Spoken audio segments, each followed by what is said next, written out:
Welcome to vision academy. இன்றைக்கி நம்ம 1/3/2019 தினசரி நடப்பு நிகழ்வுகளை தான் பார்க்க போகிறோம். முதல்ல இந்திய நிகழ்வுகளை பற்றி பார்க்கலாம். மத்திய ரயில்வே அமைச்சர் பியூஷ் கோயல் ஆந்திராவின் புதிய ரயில்வே மண்டலத்தை அறிவித்துள்ளார். இது தெற்கு கடற்கரை ரயில்வே மண்டலம், அதாவது சதர்ன் கோஸ்ட் ரயில்வே என்பதாகும். இதன் தலைமையிடமாக விசாகப்பட்டினம் உள்ளது என்பது குறிப்பிடத்தக்கது.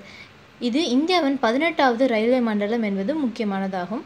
இதிலேருந்து கேள்வி எப்படி கேட்கலாம் அப்படின்னு சொல்லிட்டு பார்த்தோன்னா, இந்தியாவின் தெற்கு கடற்கரை ரயில்வே மண்டலத்தின் தலைமையகம் எது அப்படி சொல்லிட்டு கேட்கலாம். இதற்கான பதில் விசாகப்பட்டினம் என்பது தான். அடுத்த செய்தியை பார்க்கலாம். ஏப்ரல் 2019 வெளியேறும் தொழில்துறை பட்டதாரிகளுக்கு தொழில் பயிற்சி வாய்ப்புகளை வழங்குவதற்காக தேசிய இளைஞர் ஊக்குவிப்பு திட்டத்தின் கீழ் உயர்கல்வி பயின்ற இளைஞர்களுக்கு திறன் வளர்ப்பு பயிற்சியான Shreyas scheme for higher education youth and apprenticeship and skills என்ற திட்டத்தை மத்திய மனிதவளத்துறை அமைச்சகம் தொடங்கியுள்ளது. இதுலேருந்து கேள்வி எப்படி கேட்கலாம் அப்படி சொல்லிட்டு பார்த்தோன்னா, ஸ்ரேயாஸ் என்பதன் விரிவாக்கம் என்ன அப்படி சொல்லிட்டு கேட்கலாம். அதற்கான பதில் scheme for higher education youth in apprenticeship and skills. அடுத்த செய்தி பார்க்கலாம். பொருளாதார ஒத்துழைப்பின் 20வது இந்தியா இத்தாலி கூட்டு ஆணையத்தின் அமர்வானது புதுடெல்லியில் நடைபெற்றது. இதனுடைய முக்கியத்துவம் என்னன்னு பார்த்தோன்னா, இதன் மூலம் இந்தியா மற்றும் இத்தாலி நாடுகளுக்கிடையே இயந்திரங்கள், உட்கட்டமைப்பு மற்றும் பொறியியல் துறையில் ஒத்துழைப்பு மற்றும் பொருளாதார மற்றும் வர்த்தக துறைகளை மேம்படுத்த முடியும் குறிப்பிடத்தக்கது. இதனால் கேள்வி எப்படி கேட்கலாம் அப்படி சொல்லிட்டு பார்த்தோன்னா, பொருளாதார ஒத்துழைப்பிற்கான 20வது இந்தியா இத்தாலி கூட்டு ஆணையத்தின் அமர்வு எங்கு நடைபெற்றது அப்படின்னு சொல்லிட்டு கேட்கலாம். இதற்கான பதில் புதுடெல்லி. அடுத்தது உலக நிகழ்வுகளை பற்றி பார்க்கலாம். உலகின் மொத்த மக்கள் தொகையில் 94% மற்றும் மொத்த உள்நாட்டு உற்பத்தியில் 96% கொண்ட 100 நாடுகளை உள்ளடங்கிய இணைய குறியீட்டு பட்டியல், அதாவது இன்க்ளூசிவ் இன்டர்நெட் இண்டெக்ஸ் என்ற பட்டியல் 2019ஆம் ஆண்டிற்காக வெளியிடப்பட்டது. இதில் இந்தியாவானது 47வது இடத்தை பிடித்துள்ளது என்பது குறிப்பிடத்தக்கது. முகலோனிற்கான பொருளாதார புலனாய்வு பிரிவு வெளியிட்ட இந்த பட்டியலில் ஸ்வீடன் முதலிடத்திலும் சிங்கப்பூர் மற்றும் அமெரிக்கா முறையே அடுத்த 2 இடங்களையும் பிடித்துள்ளது என்பது குறிப்பிடத்தக்கது. இதில் கேள்வி எப்படி கேட்கலாம் அப்படி சொல்லிட்டு பார்த்தோன்னா, உள்ளடங்கிய இணைய குறியீட்டு பட்டியல் 2019, அதாவது இன்க்ளூசிவ் இன்டர்நெட் இண்டெக்ஸ் 2019, இதில் இந்தியாவின் நிலை என்ன அப்படின்னு சொல்லிட்டு கேட்கலாம். இதற்கான பதில் 47வது இடத்துல இந்தியா உள்ளது. அடுத்தது விளையாட்டு நிகழ்வுகளை பற்றி பார்க்கலாம். புதுடெல்லியில் நடைபெற்று வரும் உலகக்கோப்பை துப்பாக்கி சுடுதல் போட்டியின் 10 மீட்டர் ஏர் ரைஃபிள் கலப்பு இரட்டையர் பிரிவில் இந்தியாவின் சௌரவ் சௌத்ரி மற்றும் மானு பேக்கர் இணை தங்கம் வென்றுள்ளது. இதில் முக்கியமான விஷயம் என்னென்னு பார்த்தோன்னா, 10 மீட்டர் ஏர் பிஸ்டல் ஆடவர் ஒற்றையர் பிரிவில் சௌரவ் சௌத்ரி உலக சாதனையுடன் தங்கம் வென்றார் என்பது குறிப்பிடத்தக்கது.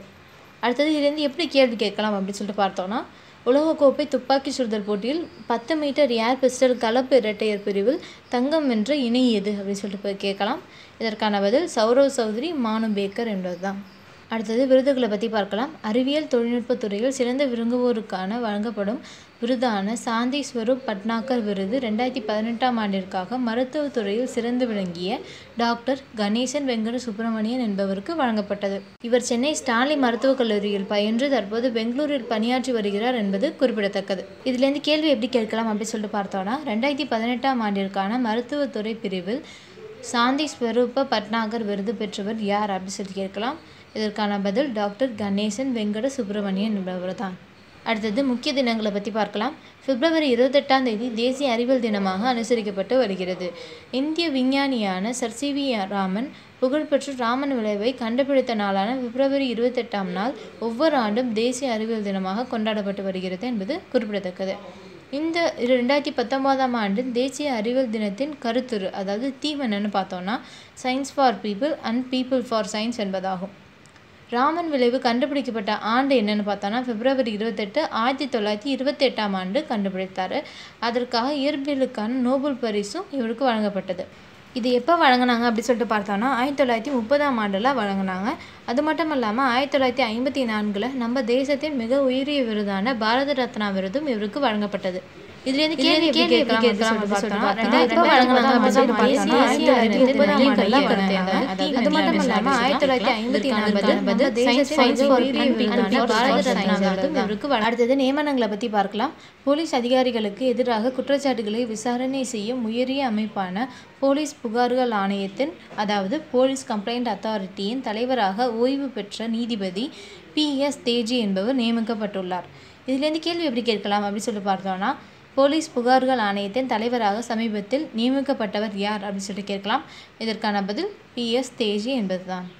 அடுத்தது நம்ம 28/2/2019 கேள்விகளுக்கான பதிலும் 1/3/2019 கேள்விகளும் என்னன்னு சொல்லிட்டு பார்க்கலாம். முதல் கேள்வி, நாட்டு மக்கள் அனைவருக்கும் வங்கி கணக்கு தொடங்கும் நோக்கத்துடன் உருவாக்கப்பட்ட ஜன்தன் திட்டத்தை மத்திய அரசு எப்போது அறிமுகப்படுத்தியது? இதற்கான பதில் 2014 ஆகஸ்ட் அன்று அறிமுகப்படுத்தியது. இரண்டாவது கேள்வி, பள்ளிகளில் சேர ஆதார் கட்டாயமில்லை என்று அறிவித்துள்ள அமைப்பு எது? இதற்கான பதில் இந்திய தனித்துவ அடையாள ஆணையம் என்பதாகும். மூன்றாவது கேள்வி, வறுமை கோட்டிற்கு கீழுள்ள குடும்பத்தினருக்கு இலவச அலைபேசியை வழங்க முடிவு செய்துள்ள மாநில அரசு எது? இதற்கான பதில் ராஜஸ்தான் என்பதுதான். நான்காவது கேள்வி, மறைந்த நடிகை ஸ்ரீதேவியின் சிலையை அமைக்க எந்த நாடு முடிவு செய்துள்ளது? இதற்கான பதில் சுவிட்சர்லாந்து என்பதுதான். ஐந்தாவது கேள்வி, நாட்டின் முதல் பிரத்யேகமான நாய் பூங்கா அதாவது டாக் பார்க் எங்கு அமைக்கப்பட்டுள்ளது? இதற்கான பதில் ஹைதராபாத். அடுத்தது நம்ம 1/3/2019 கேள்விகள் என்னென்னு சொல்லிட்டு பார்க்கலாம். முதல் கேள்வி, சர்வதேச சூரிய கூட்டணி அதாவது இன்டர்நேஷனல் சோலார் அலையன்ஸின் முதல் மாநாடு எங்கு நடைபெற்றது? இரண்டாவது கேள்வி, விஸ்டோக் 2018 என்ற போர் ஒத்திகையை நடத்திய நாடு எது? மூன்றாவது கேள்வி, உலகிலேயே மிகவும் கட்டுப்பாடற்ற கட்டண மெட்ரோ ரயில் நிலையம் எங்குள்ளது? நான்காவது கேள்வி, ஹைட்ரஜனால் இயங்கும் உலகின் முதல் ரயிலை அறிமுகம் செய்துள்ள நாடு எது? ஐந்தாவது கேள்வி, சிறந்த பயிற்சியாளருக்கு வழங்கப்படும் விருது எது? இதுக்கெலாம் பதில் உங்களுக்கு தெரிஞ்சிருந்துச்சுன்னா கமெண்ட்டில் லீவ் பண்ணுங்கள். அது மட்டும் இல்லாமல் இதுலேருந்து கேள்வி எங்கேருந்து கேட்குறோம் அப்படி சொல்லி பார்த்தீங்கன்னா முன்னாடி போட்டிருந்த வீடியோஸ்லேருந்து தான் கேட்குறோம். ஸோ உங்களுக்கு வேணும்னா அதில் கூட ரெஃபர் பண்ணலாம். அது மட்டும் இல்லாமல் இதற்கான பதில் உங்களுக்கு தெரியணும்னா நாளைக்கு போடுற கரண்ட் அஃபேர்ஸும் நீங்கள் பார்க்கணும். உங்களுக்கு இந்த மாதிரி டெய்லி கரண்ட் அஃபேர்ஸ் வேணும்னாலும் சரி, மற்ற வீடியோஸ் வேணும்னாலும் சரி, நீங்கள் விஷன் அகாடமியை சப்ஸ்கிரைப் பண்ணுங்கள். மறக்காமல் நோட்டிஃபிகேஷன் பெல்லை கிளிக் பண்ணுங்கள். இந்த வீடியோ உங்களுக்கு யூஸ்ஃபுல்லாக இருந்துச்சுன்னா லைக் பண்ணுங்கள், ஷேர் பண்ணுங்கள், கமெண்ட்டில் லீவ் பண்ணுங்கள். தேங்க்யூ ஃபார் வாட்சிங் அண்ட் ஆல் தி பெஸ்ட்.